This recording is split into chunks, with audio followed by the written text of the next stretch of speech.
আমার এ জীবনে হিসাব নিকাশ সব কিছু দেব তোমায় দিন বন্ধু রে। বসে আছি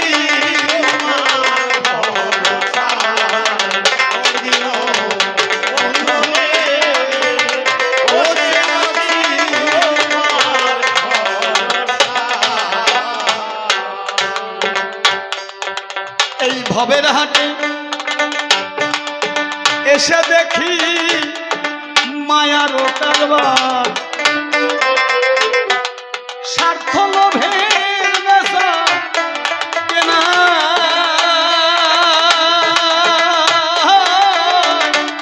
কত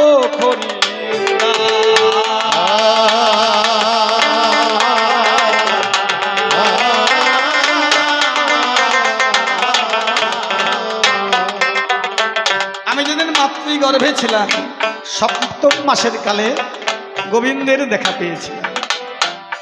সেই দিন বলেছিলাম, হে গোবিন্দ, আমি মর্তের মাটিতে যখন যাব তোমার নাম গুণগান গাই। কিন্তু এই মায়ার জগতে পড়ে আমি গোবিন্দের কথা ভুলে গেছি, তাই না? স্বার্থের দাস হয়েছে, স্বার্থ ছাড়া আমি কিচ্ছু বুঝি না। এই জগতের অনেক মানুষ বলেই ফেলে মুখে, তাই না? যেখানে স্বার্থ নাই সেখানে আমি নাই, এবার বলে না?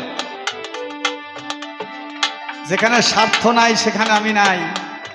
তাই আমি লিখেছি আমার গানের ভাবধারা, ভবের হাটে এসে দেখি মায়ার কারবার, স্বার্থ লোভের নেশা কেনা,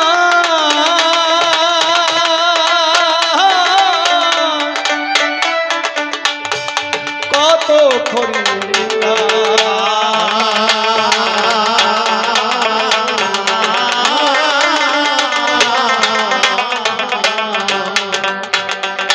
আমি তোমার সাথে পড়তে কারবার, তোমার সাথে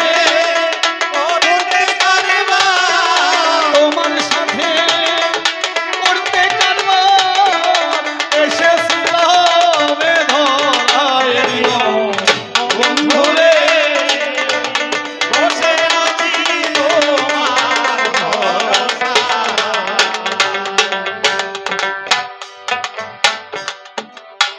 ও দিন ও দিন দিন বন্ধু রে,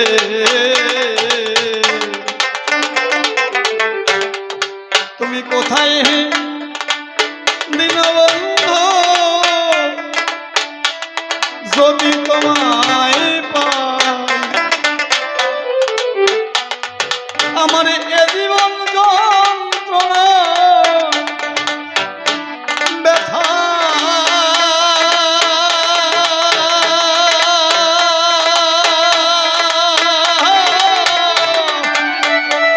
আমি তোমার জানা।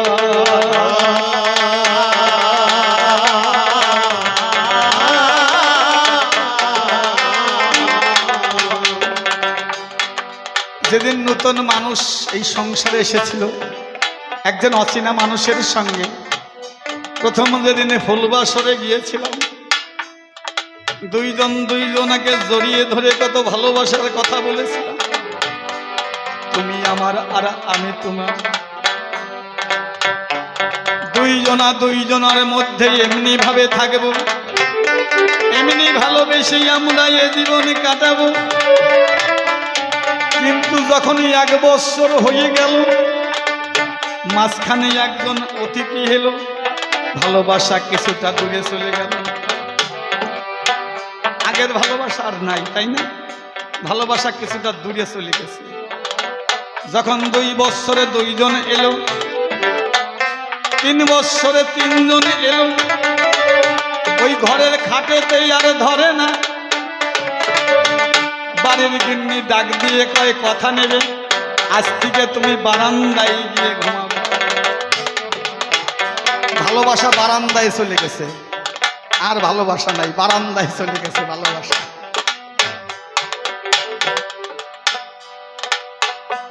এমনি ভাবে আস্তে আস্তে যখন ওই বড় ছেলেটি বড় হলো, তখন ওই মানুষটা বৃদ্ধ হয়ে গেল।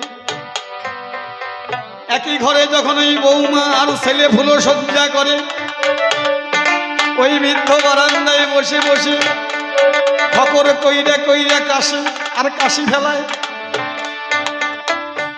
ঘরের ভিতরে নতুন বধূ নিয়ে ছেলে আনন্দে ফুলসজ্জা কাটায়। কয়দিন পরে ওই নতুন বধূ ডাক দিয়ে বলে, ওই শ্বশুর মশাইয়ের ধারে, ও বুইড়ার বউ, তুমি যে রাত ভরে কাশো, এই কাইসা কাইসা ফেলাও, এই কাশি ফেলাবে তোমার কোন মায়? বৃদ্ধ মানুষটি মনে বড় আঘাত পেল। হাতে একটা পাটি নিয়ে বাড়ির পাশে বাঁশের ঝাড় ছিল, বাঁশের ঝাড়ের তলায় পাটিটা পেতে পাটির উপরে শুয়ে বাঁশকে বলছে, বাঁশ বন্ধু ভাই, তুই ছাড়াই আমার আর কেহ নেই। বলছো রে বাঁশ বন্ধু ভাই, এ ভাই, তুই ছাড়া আমার আর কেহ নাই। আমি যেদিন শেষের দিনের শেষ যাত্রার যাত্রী হব,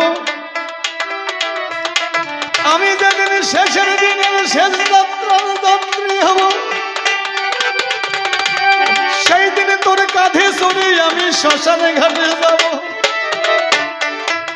ওরে আমার বাঁশ, বাঁশ বন্ধু ভাই, তুই ছাড়াই আমার আর কেহ নাই। আমরা অচেনা মানুষের সংসার করি, তাই না? গড় মিলের সংসার না, সব গড় মিলের সংসার বাবা, তাই না? গড় মিল, মিলনের সংসার কয়জনের আছে?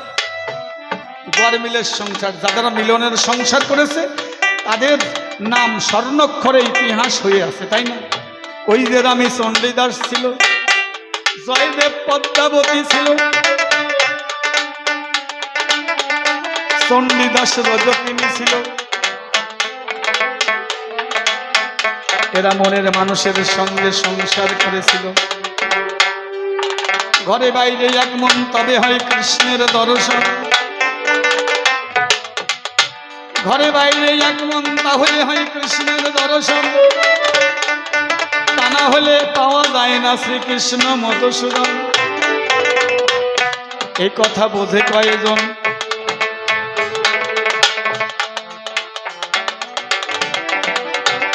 তাই আমি লিখেছি আমার গানের ভাষায়, কোথায় হে দীনবন্ধু, যদি খুঁজে পাই আমার এ জীবন যন্ত্রণা ব্যথা,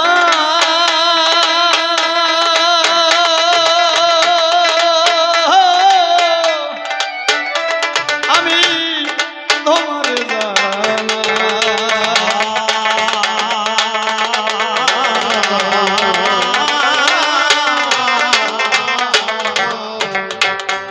ভবে তুমি ছাড়া আর কেহ নাই, তুমি ছাড়া আর কেহ দীনবন্ধু রে,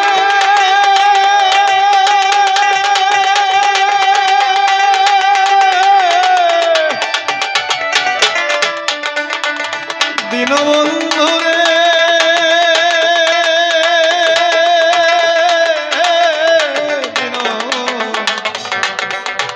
দীনবন্ধু রে, ভবে তুমি ছাড়া আর কেহ নাই, তুমি ছাড়া আর কেহ নাই, ব্যথার ব্যথিতে ধরায় দীনবন্ধু রে।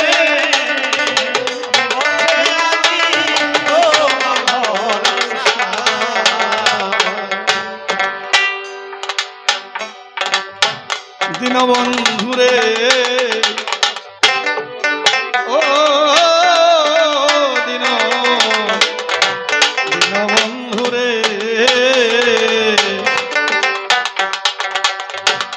সুখের সংসার গর্ব বলে করলাম ভালোবাসা, ভালোবাসা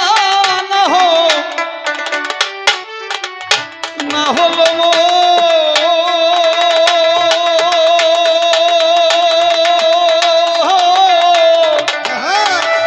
শুরু হলো খেলা পাশা।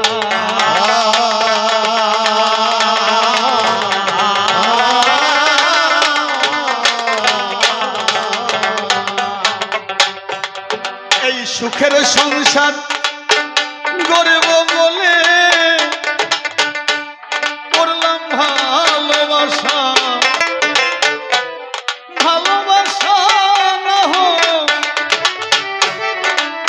না হলো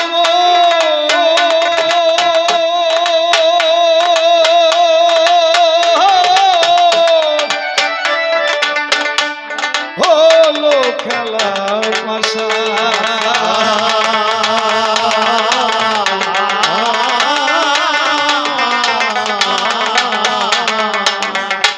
অধমই উৎপলের নায়ক যে তার আশা, নাই দীনবন্ধু রে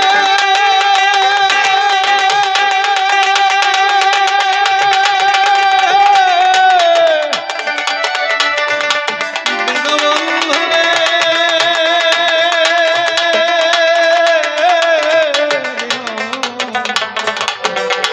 দীনবন্ধু রে উৎপলের নাই যে তার আশা, উৎপলের নাই যে তার আশা, এ জীবনের পরাজয় বন্ধু রে আমি বসে আছি তোমার বন্ধু রে, বসে আছি তোমার ভরসা। ভক্তবৃন্দের শ্রীপাদ পদে প্রণতি জানাই, বিপক্ষেতে আছে আমার নারদে গোসাই। রাধারানী কেন ধোলায় গড়াগড়ি দেয়, মাধুর্যের নায়িকা রাধারানী জগৎ সংসারে হয়। নদিয়াতে যাবে প্রভু মনে চিন্তা করে, রাধারানী তাই তো আসে যজ্ঞের ভিতরে। কলিযুগে রাধাই অঙ্গ এক অঙ্গ হবে, দুই অঙ্গ গৌরাঙ্গ হয়ে গড়াগড়ি দেবে। আর শুভ সূচনা প্রভার যজ্ঞে পাই, এই তো তোমার কথার জবাব কথায় দিয়ে যাই। আর মা কেন মারি খায় বললে সবার ধারে, যেমন কর্ম তেমনই হয় এ ভাব সংসারে। প্রভাস নদীর যজ্ঞের যে কর্ম হইল, সুত বামনের পুত্রই আবার কুম্ভীরে ধরে খেল। তাই তো প্রভু প্রভাস নদী করল যজ্ঞের আয়োজন। এই যজ্ঞ যখন আবার হইবে পুরাণ, ওই যজ্ঞের অর্ঘ যখন আবার প্রভাস নদীতে দেবে, প্রভাস নদীর জল আবার টলমল হবে। অর্ধেক অর্ঘ প্রভাস নদীতে আরেক অর্ধ রয়, ওই অর্ধ যজ্ঞের অর্ধ রাধার চরণে দেয়। এই ভক্ত মাঝে রাধা গোবিন্দের মিলন আমরা হে, ভক্তবৃন্দের সবাই হরি হরি।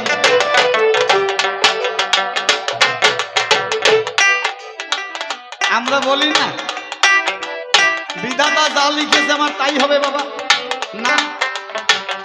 অম্বরীশ রাধার ঘরে একটি ছেলে হল, মুনি ঋষিরা দেখে এসে গণনা করেছিল। ডাক দিয়ে বলে অম্বরীশ রাজা বলি তোমার ঠাই, তোমার ছেলের আয়ু মাত্র 10 বৎসর পাই। অম্বরীশ রাজার গৃহিণী গো, ভাবিছে অন্তরে 10 বছর পরে যখন পুত্র মারা যাবে, আমি মা হয়ে কেমন করে গো এই সংসারে থাকিব, আত্মজলে রাজননী ভাসিতে লাগিল। ডাক দিয়ে বলে অম্বরীশ রাজা গো, বলি তোমার ঠাই গোপনে আমার একটা কুঠির বানানো চাই, কথা নেবে নির্জন জায়গার পরে গো একটা কুঠির বানাইয়ে দেবে, সেই কুঠিরে আমরা দুজন মা সন্তান হবে। অম্বরীশ রাজা নির্জন স্থানে একটা কুঠির বানাইয়ে দিল, সেই কুঠিরে ইচ্ছাকুর মা ছিল। ইচ্ছা করে কোলে নিয়ে গো মা জননী চোখে জলে ভাসে, কোথায় আছো হে শ্রীকৃষ্ণ বলো এই সময়, কোথায় আছো হে কৃষ্ণ ভগবান বলি তোমার ঢাই, অগতির গতি মধুসূদন আর তো কেহ নাই, কথা নেবে ওহে মধুসূদন গো আমার ছেলেকে রক্ষা যে করিবে, এই কথা সর্বসময় না ভাবে যে ভাবনায় ভাব সিদ্ধ হয়। এইভাবে 4-5 বৎসর যখন যায়, ওই ছোট্ট ছেলে ইচ্ছাকু তখন একটু বুঝতে পায়, ছোট্ট ছেলে তো ছোট্ট ছেলে, ও মনে মনে ভাবে আমার মা সবসময় আমাকে জড়িয়ে ধরে কান্না করে কেন, আমার মা তুমি সবসময় কান্না করো কেন, আবার আমাকে যখন তুমি কাছে পাও আমাকে জড়িয়ে ধরে তুমি কান্না করো, মা কেন কান্না করো, তোমার কিসের অভাব? মা জননী বলে ওরে বাবা বলি তোর ঠাই বল দেখি বাবা, সেই কথাই আমি কেমন করে জানি, তোর পরমায়ু 10 বৎসর বাপে গো 5 বৎসর সম্পন্ন হইয়া না, আর মাত্র সম্মুখে বাপে 5 বৎসর, 5 বৎসর পরে বাবা এই জগৎ সংসার ছেড়ে তুই চলে যাবি, বল দেখি বাবা তাহলে আমার উপায় কি বা দিবি? ইচ্ছাকে বলছে ও মা, মা আমি 10 বৎসর পরমায়ু নিয়ে সংসারে এসেছি, 5 বৎসর চলে গেছে, আরো 5 বৎসর বাকি আছে, মা এই 5 বৎসর পরমায়ু কম নয়, সামনে 5 বৎসর বাকি আছে, মা তুমি যখন মুখে করবে শ্রী গোবিন্দের নাম, তোমার সঙ্গে মনোরঙ্গে আমি গাইব গান, হে কৃষ্ণ করুণা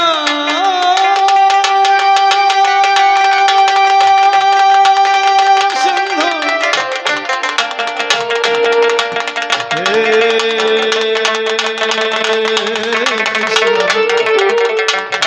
কৃষ্ণ করুণা,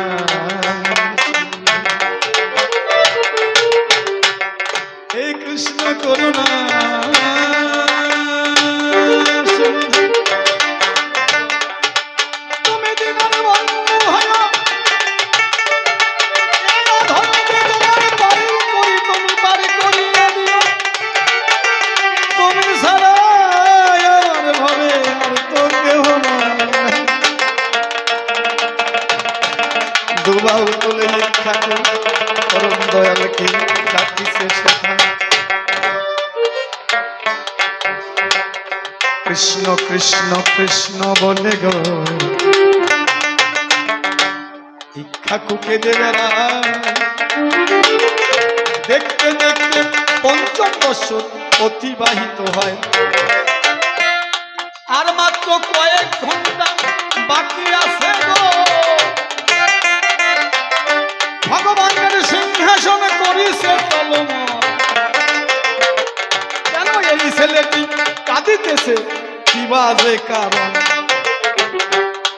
এই ছেলেটি এমন করে কৃষ্ণ কৃষ্ণ বলে গো কেন কান্না করে? অনাদি আদি গোবিন্দ ইহা বুঝিতে না পারে। অবশেষে ভগবান কৃষ্ণ গো চিত্রগুপ্তের কাছে যায়। জাগে দিয়া ভগবান চিত্রগুপ্তকে কয়, ও চিত্রগুপ্ত, এই ছেলেটি কেন কাঁদছে গো? এই ছেলেটি এমন করে কৃষ্ণ কৃষ্ণ বলে কেন কান্না করে? চিত্রগুপ্ত বলছে, প্রভু, এই ছেলেটির পরমায়ু মাত্র 10 বৎসর। 10 বৎসর পার হয়ে গেছে, কয়েক ঘন্টা বাকি আছে, মাত্র কয়েক ঘন্টা বাকি আছে। তাই তোমার নাম ধরে ডাকছে। ভগবান বলল, এমন ভক্ত যদি জগৎ সংসার ছেড়ে মারা যায়, যদি চলে যায়, তাহলে তো ভগবানের কলঙ্ক হয়। এই চিন্তা করে আমার কৃষ্ণ দয়াল। হে চিত্রগুপ্ত, কোথায় লেখা আছে গো 10 বৎসর পরমায়ু? সঙ্গে সঙ্গে চিত্রগুপ্ত খাতা দিলেন।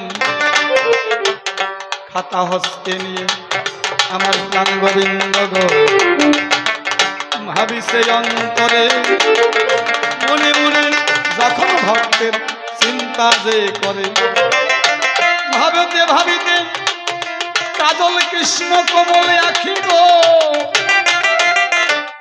প্রস্তুতিকে এক বিন্দু জল, যেখানে 10 লেখা ছিল তার পাশে পড়ল অবিরল। ভাবিতে ভাবিতে বাম চোখের দিকে আর এক বিন্দু জল ধরে, ঠাকুর 1000 বৎসর পরমায়ু এ ভব সংসার। আমার তাহলে ভাগ্যের দোষ দেওয়া ঠিক না, তাই না? ইক্ষাকু যদি 10 বৎসর পরমায়ু নিয়ে এসে সাধু সঙ্গ করে কৃষ্ণ নাম করে তার পরমায়ু 1000 বৎসর হয়, শাস্ত্রে যদি এই প্রমাণ নয়, তাহলে এই জাগতিক জগতের মানুষের কেন হবে না? তাই অভিমন্যু যখন মারা গেল, বলি সবারে ঠাই দয়াল দিন বন্ধু বলে অভিমন্যু ডাকে নাই। এই তো তোমার কথার জবাব কোথায় দিতে যায়?